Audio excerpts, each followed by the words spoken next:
চলবে এইভাবে? কিস্তির টাকা তো গায়ে বাঁধি যায়, এদিকে বাড়ির বউ বড় কুটুর কুটুর করে, আর দেশে ঋণ দায়ীকে জ্বালাই।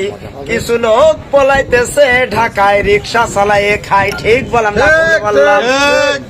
এখন বাদামালারা বড় ভালো, 2 কেজি ভাজলি তাদের 700-800 টাকা লাভ হয় গো।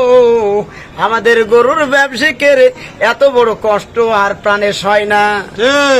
বাড়ি বোর জ্বালা আর কিস্তির জ্বালা আর প্রাণের সয় না গো। গরুর ব্যবসায়ীরা এখনো সময় আছে, আপনারা গরুর ব্যবসা ছেড়ে দেন, আর আপনারা ওলের ব্যবসা করেন, আর মরিচের চাষ করেন গো, আর বাদামের ব্যবসা করে খান।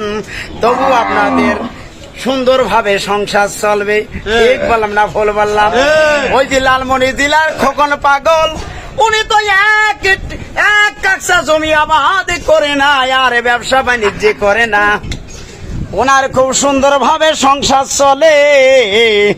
আর আমরা কোটি কোটি টাকা, লাখ লাখ টাকা দিয়ে ব্যবসা করবার আইছি গো, আমরা লস খাইয়ে যাই। আমার জীবনটা তো জরাজর হয়ে গেল।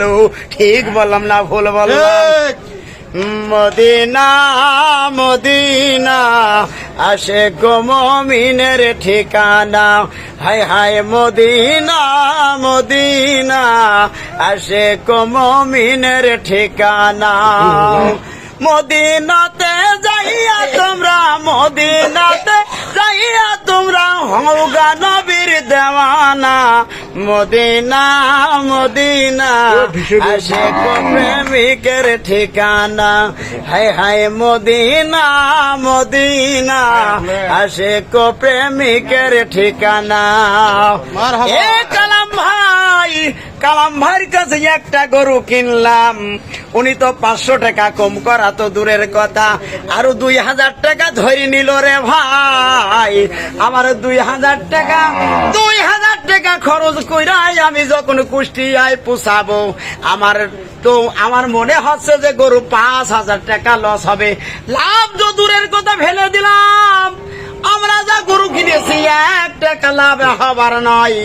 এই দেশের যত ছোট ছোট ব্যবসায়ীরা আছে, তারা টাকার গোলা হয়ে গেল, মোদির থেকে আমরা নষ্ট হয়ে গেলাম। ঠিক বললাম? ঠিক। হযরত মুহাম্মদ সাল্লাল্লাহু আলাইহি সাল্লাম বলেন যে, এই আবু বকর উসমান, তোরা যতই পীড়িত কর আবু বকর, আর আমার শ্রেষ্ঠ প্রেমিকে আছে হযরত মুহাম্মদ, ওয়াজ করুনি তার নিগুড় প্রেমের ভালোবাসায় আমার পাগড়ি খান তার দরবারে দান করিয়াছি। তোরা রাগ করলে কি হবে রে, তোরা গুসা হলে কি হবে, তার প্রেমের দরজা বড় ভারী। ঠিক বললাম না ভুল বললাম?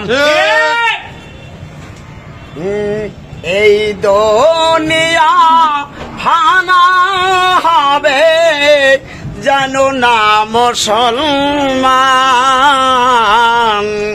ইমান নিয়ে যায় কবরে হইয়া মুসলমান, ইমান নিয়ে যায় কবরে ওহে মুসলমান। দেশে বাড়ি গোলো জগবাইতেছে, রাজনীতি আর পেটনীতি কোনদিন সমান হয় না এই দুনিয়ার বুকে। ঠিক বললাম না ভুল বললাম? যে ব্যক্তি নবীর অনুসারিণী হবে, যে ব্যক্তি ইসলামের অনুসারিণী